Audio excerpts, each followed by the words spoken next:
안녕하세요. 부동산 분석하는 남자입니다. 최근 몇 년간 부동산 가격은 비주로 일구어낸 빛 좋은 개살구였다는 사실 다들 동의하시나요? 은행빚, 임대인빚, 임차인빚, 빚덩이로 커진 부동산 시장이 폭락으로 이어지고 있습니다. 대한민국 근로자 및 자영업자의 소득으로 감당할 수 없는 아파트 현재의 가격은 폭등으로 이어졌고, 그리고 지금 차가운 현실을 맞이하고 있습니다. 코로나를 거치면서 폭등한 부동산 가격이 정상시장으로 돌아오고 있습니다. 그 가운데서도 직격탄을 맞은 지역이 있습니다. 그곳은 바로 대한민국의 맨해튼, 인천의 대표적인 부촌이라 불리는 송도입니다. 4억 5억대 분양한 아파트가 11억에 거래되었다가 지금은 다시 분양가로도 거래되고 있습니다. 바로 송도 더샵 센트럴시티 아파트 이야기입니다. 35평 아파트가 4억 8천에 거래됐다는 이야기를 뉴스나 기사를 통해 접해보셨죠? 대세 하락장에서 진실로 거래된 실거래 가격일까요? 송도의 아파트 가격이 4억대가 적정한 수준인 것일까요? 실제로 4억 8천에 거래됐는지, 그리고 거래됐다면 송도 아파트 가격이 이 정도 수준으로 떨어진 것인지를 알아보기 위해서 등기부 등본 및 실거래 가격을 분석해 보았습니다. 오늘은 송도 국제도시 509 내에 있는 더샵 센트럴시티 가격 하락을 보면서 송도의 지역 분석, 장단점, 그리고 향후 송도의 가격 전망을 해보는 시간을 가지려고 합니다. 그 전에 먼저 구독과 좋아요, 알림 설정은 저에게 큰 힘이 됩니다. 먼저 4억 8천에 거래된 아파트 거래 금액, 이건 진실된 금액이 아니다 라는 말씀을 드리고 시작하겠습니다. 특수관계인, 즉 부모 자식 간의 증여를 위한 매도로 보이며 4억 8천에 계약을 체결했을 가능성이 매우 큽니다. 첫 번째 근거는 등기부 등본을 확인해 보면 61년생 매도인 박모 씨가 91년생 매수자 박모 씨에게 4억 8천으로 매도했습니다. 같은 박 씨로서 부자일 가능성 혹은 친족일 가능성이 두 번째 근거입니다. 기존 소유자는 송도 내 대장주 아파트에 머물고 있는 실거주자가 아닌 투자 목적의 구입을 한 사람이었고, 그리고 투자 목적으로 2015년에 구입하셔서 2022년까지 보유하실 정도로 어느 정도 여유가 있으신 매도인이 5억 3,900만원에 분양받은 그 금액보다 훨씬 낮은 4억 8천에 매매한다는 것은 크게 설득력이 있는 상황은 아니라는 생각이 듭니다. 만약 정말로 시세 차익만이 목적이었다면 5억에 분양받고 10억이 넘어갔을 당시에 매도하지 않았을까 하는 생각이 듭니다. 그리고 세 번째 근거는 2022년 12월부터 2023년 1월까지 거래된 전용 면적 84제곱미터, 즉 35평 아파트의 실거래 가격은 7억 1천만원에서 7억 3천만원입니다. 더 떨어져야 한다는 의견은 차치하고 현재 더샵 센트럴시티 뿐만 아니라 송도 509 내 35평 아파트 실거래 가격이 6억에서 7억 초반의 가격들로 거래되고 있습니다. 자, 이제 결론 한번 지어보겠습니다. 증여세를 절세하기 위해서 평균 실거래 가격의 30% 혹은 3억 정도 낮은 실거래 가격으로 매도하여 많은 분들이 증여세를 줄이고 있습니다. 4억 8천의 매매도 증여를 위한 매매였다고 볼 수 있을 것 같습니다. 그렇다면 송도의 아파트 가격은 앞으로 어떻게 될까요? 영상 끝까지 보시면 궁금증이 해결되실 거예요. 그 전에 송도가 어떤 곳이길래 이렇게까지 부동산이 급등했고 지금은 폭락의 길로 가고 있는지 궁금하시죠? 먼저 송도의 장단점을 보고 부동산에 미칠 영향을 한번 알아보도록 하겠습니다. 먼저 송도의 첫 번째 장점입니다. 송도는 유학을 위한 교육 여건이 매우 좋습니다. 먼저 체드윅 국제학교가 있습니다. 유명 연예인, 대기업의 자녀가 다니는 것으로 유명하죠. 매년 지원자 수가 폭발적이에요.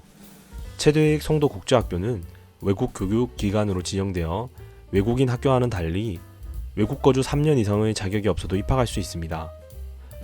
돈 많으신 분들에게는 매우 좋은 조건이죠.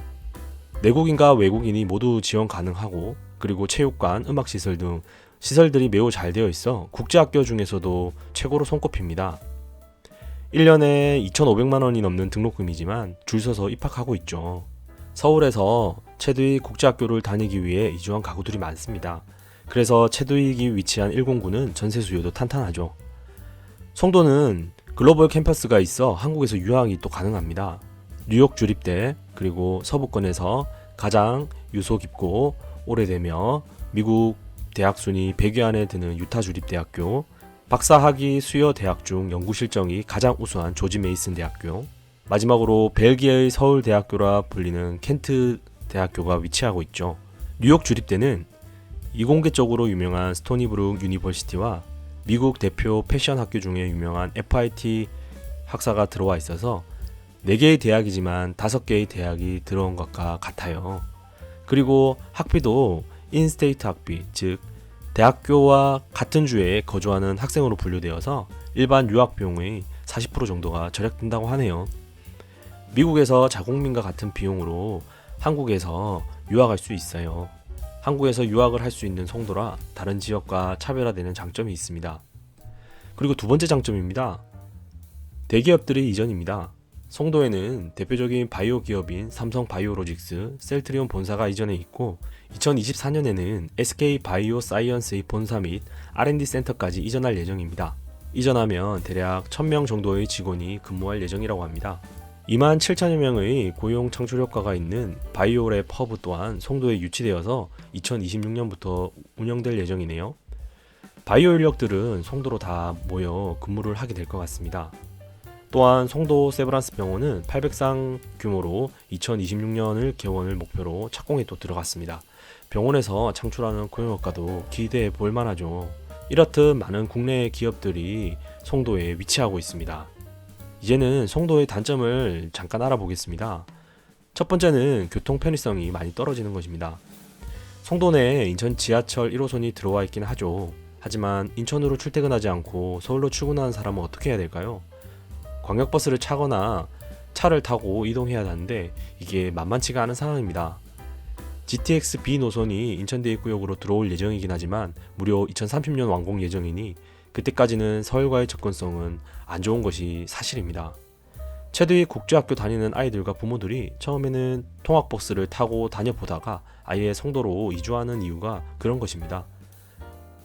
두 번째는 자연환경적인 단점이 조금 있습니다. 먼저 중국발 미세먼지의 흡입구라고 할 수 있을 만큼 미세먼지가 첫 번째에 도달하는 지역이 송도 근처입니다. 거기에 더해서 송도 인근에는 공단과 항만이 있습니다. 중국발 미세먼지에 더해서 공단과 항만을 이동하는 화물차, 배들이 뿜어내는 매연 등으로 송도의 대기질은 나쁠 수밖에 없는 주위 환경입니다. 송도는 바닷가를 매립해서 만든 지역이기에 또한 바닷가와 바로 접해 있습니다. 바람이 많이 불고 그래서 겨울에는 매우 춥습니다. 또한 염분이 포함된 바람이 불어드는 것은 집안 내 환기 그리고 건물들의 부식 속도 증가 등 좋지 않은 영향을 미치는 요인이 됩니다. 이러한 장단점이 있는 송도인데요. 이제부터 송도의 현재 아파트 가격을 알아보고 앞으로 가격을 전망해 보는 시간을 갖도록 할게요.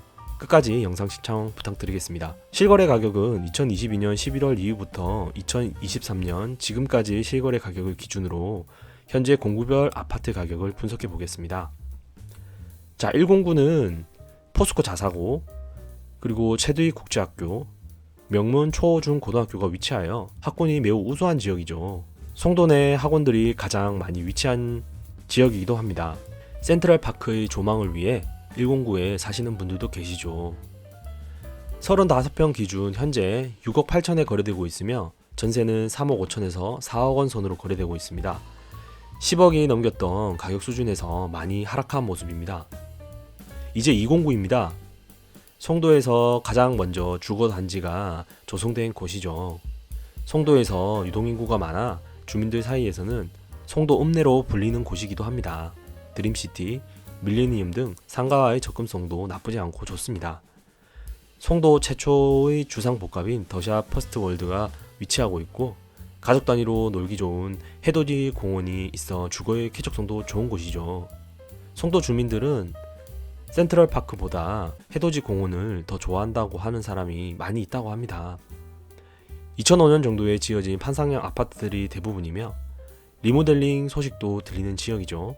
이곳의 35평 기준 아파트의 가격은 5억 내외로 거래되고 있으며 더샵 퍼스트월드를 제외하고 2억 5천에서 3억 정도의 수준에서 전세 계약이 이루어지고 있습니다. 송도 내에서 살기 좋은 209입니다. 309는 송도 내 대장 아파트가 있는 지역이죠. 더샵 퍼스트파크 등 신축 대단지 아파트들이 있어서 좋은 지역입니다. 센트럴파크, 골프장 및 오션뷰를 모두 볼 수 있어 송도 내에서도 조망이 좋은 지역이지요. 109에서 309로 대장 아파트 지역이 바뀌고 있는 사유는 송도 최대 호재로 불리는 GTX B 노선이 인천대 입구역으로 들어올 예정이기 때문이죠. 더샵 퍼스트파크는 송도에서 가장 비싼 아파트입니다. 코스트코가 위치하고 있고 롯데마트와의 접근성도 뛰어나죠. 309 아파트는 최고가로 14억을 찍은 적도 있죠. 그러나 현재는 8억 2천 내외로 거래가 되고 있으며 3억 5천에서 4억 정도의 전세 계약들이 이루어지고 있습니다. 많이 하락했지만 여전히 송도 내에서는 가장 높은 가격을 보이고 있는 309입니다. 409는 국제업무단지, 지식정보단지, 셀트리온 등 각종 기업체의 수가 많은 지역입니다. 롯데몰과 신세계가 입점 예정인 지역이기도 하죠. 초등학교, 중학교, 고등학교가 모여 있어 아이들의 학교 접근성은 좋은 편입니다. 이르게 송도에 자리 잡으신 분들이 오래 살고 있는 동네라는 인식이 있어서 그만큼 살기 좋은 동네라는 생각을 가지게 되는 곳입니다. 인천대 입구역 도보권 단지들은 GTX B 노선 호재의 영향을 직접적으로 받으며 조용하지만 강한 단지의 이미지를 가지고 있습니다. 409의 현재 아파트 가격은 6억 5천 내외로 평균적으로 거래되고 있으며 6억 9천까지도 거래되고 있는 상황이에요. 전세는 3억에서 최대 4억까지 거래되고 있습니다. 이제 509를 살펴볼 차례네요. 송도 내 비교적 신축 대단지로 구성되어 있고 단지 내 놀이터들도 많아 어린 자녀를 키우기 좋은 지역입니다. 송현아라고 불리는 송도 현대 아울렛이 도보권이고 트리플 스트리트 역시 걸어서 갈 수 있어 주거, 쇼핑, 문화생활을 하기 좋은 지역입니다. 삼성 바이오로직스, 엠코 테크놀로지, 바이오 클러스터 등의 회사들이 위치하여 직주거리가 매우 양호한 지역이기도 해요. 하지만 고등학교가 아직 들어서지 않았고 학원시설이 없는 것은 아쉬운 점입니다. 아파트 가격은 6억 9천 내외로 거래되고 있으며 더샵 센트럴시티는 7억 3천까지 거래되었습니다. 전세는 3억 5천에서 4억 원 수준으로 코로나 이후 1차적으로 수렴하고 있는 것으로 보이네요. 이제 609입니다. 609는 워터프런트 호수의 최대 수혜 지역이죠. 송도 최대의 문화생활 지역으로 각광받을 수 있는 그런 기대를 안고 있는 곳이기도 하고요. 현재는 2개의 단지가 입주를 했으나 힐스테이트, 자이 크리스탈 오션, 자이 더스타 등 2023년에서 2025년에 입주 예정 단지가 5개가 있습니다. 9억이나 하는 분양가들이 높고 있는 지역이기도 하죠. 현재 609 내의 아파트는 6억 5천 내외로 거래되고 있습니다. 전세는 2억 5천에서 2억 9천 정도에 계약되고 있네요. 아직 자리를 잡으려면 시간이 더 필요한 지역입니다. 709입니다. 709는 서울과의 접근성이 가장 좋은 지역이죠. 제3 경인 고속도로와의 접근성이 매우 좋기 때문입니다. 서울로 향하는 광역버스 대부분이 정차하는 정류장이 있어 서울로 출퇴근하시는 분들은 자차든 대중교통이든 709가 제일 편하실 거예요. 연세대 국제캠퍼스, 송도 글로벌 대학 캠퍼스가 있어 젊은 분위기도 많이 나죠. 현대 프리미엄 아울렛, 트리플 스트리트, 오네스타몰, 홈플러스 등 대형 쇼핑센터가 속해 있는 공구이기도 합니다. 2026년 완공을 목표로 하고 있는 연세 세브란스 병원이 착공을 시작했고 SK 바이오사이언스도 2024년 입주 예정인 지역이라 앞으로가 더 기대되는 709입니다. 현재 709 내 35평의 아파트는 6억 내외로 거래되고 있으나 다른 공구에 비해 거래량이 현저하게 작습니다. 전세 역시 2억 5천에서 4억 사이에 거래되고 있어 편차가 있는 지역입니다. 이제 아파트가 있는 공구 중 마지막 공구인 809입니다. 송도에서 가장 큰 단지인 더샵 송도 마리나 베이가 위치하고 있는 공구이기도 하죠. 바다 바로 앞에서 완벽한 오션뷰가 가능한 곳이죠. 609와 함께 대규모 개발 계획을 가진 지역입니다. 외곽 지역에 위치하여 상업 지역과의 접근성이 불편한 건 사실이에요. 2020년에 9,000세대가 넘는 입주 물량으로 다른 공구 대비 전월세 가격이 저렴했던 지역으로 신혼부부들이 많이 입주하기도 했었죠. 인천 지하철 1호선 연장과 인천타워를 포함한 아이코어시티 개발이 매우 기대되는 곳이기도 합니다. 다만 세대수 대비 도로가 넓은 편은 아니라는 점이 단점일 수 있을 것 같아요. 809는 5억 9천 내외로 거래되고 있으며 전세는 저렴하게 2억에서 2억 5천 정도로 거래되고 있습니다. 이제 현재 송도 아파트 가격을 살펴봤는데요. 앞으로의 송도 아파트 가격은 어떻게 될까요? 올라갈까요? 아니면 얼마나 더 떨어지게 될까요? 송도의 가격은 공구에 따라 차이가 있지만 6억 5천에서 7억 선에서 1차 가격 방어선이 이루어지고 있는 것이 사실입니다. 그러면 여기서 더 떨어져서 4억, 5억 선까지 떨어질 수도 있고 여기를 기점으로 하방 경직성을 띠고 있다 다음 가격 사이클에서 올라갈 수도 있습니다. 그것을 결정한 변수 여기 있습니다. 지금부터 바로 설명드리겠습니다. 바로 DSR 40%의 규제가 언제 풀리냐입니다. 그러면 먼저 DSR이 뭔지 궁금하시죠? DSR에 대해서 설명을 드려보겠습니다. 총부채 원리금 상환 비율인 DSR은 연간 소득에서 각종 부채의 연간 원리금 상환액이 차지하는 비율을 말합니다. 우리나라는 40%를 유지하고 있는데요. 미국 역시 서브프라임 모기짐 사태 이후 금융 소비자 보호를 위해서 43%를 DSR로 하여 대출을 하고 있습니다. DSR은 주택 대출 원리금 이외에도 신용대출, 카드대출 등 모든 대출을 더한 부채 상환 비율이기에 DSR로 대출을 하면 대출 한도가 많이 축소되죠. DSR은 기존의 규제와는 다르게 담보물보다 부채 상환 능력에 초점을 맞춘 정책입니다. 구독자님을 포함한 우리 모두는 주택 말고도 자동차 대출, 학자금 대출, 신용 대출 등 많은 대출들을 가지고 있죠. 그래서 현재의 40% 규제가 계속되면 주택을 실제로 구입하려는 사람들도 대출을 못 받는 결과가 될 수 있는 것입니다. DSR은 송도 집값과 매우 밀접한 관련이 있습니다. 송도뿐만 아니라 대한민국 부동산 가격과 매우 밀접한 관련이 있습니다. 만약 DSR 규제가 지금처럼 계속된다면 아마 송도뿐만 아니라 집값은 지금 1차 가격선에서 훨씬 더 떨어질 수 있습니다. 예를 들어서 실수요자가 지금이 적정하게 집을 살 시기라고 생각해도 대출을 못 받는 상황이 계속적으로 일어날 수 있습니다. 요약해서 말씀드리면 DSR 규제 완화 없이는 송도 집값의 하락은 앞으로 계속될 수밖에 없다는 결론입니다. 어떠신가요? 이제 송도의 아파트 가격 어느 정도 다 파악하실 수 있으시겠죠? 계속적인 관심을 보이시다 보면 실수요자 구독자님께서는 아주 저렴한 아파트를 발견하실 수도 있으실 거예요. 구독과 좋아요, 알림 설정은 저에게 큰 힘이 됩니다. 다른 영상도 좋은 내용 담으려고 노력했으니 같이 시청 부탁드릴게요. 그러면 저는 더 좋은 영상으로 찾아뵙겠습니다. 감사합니다.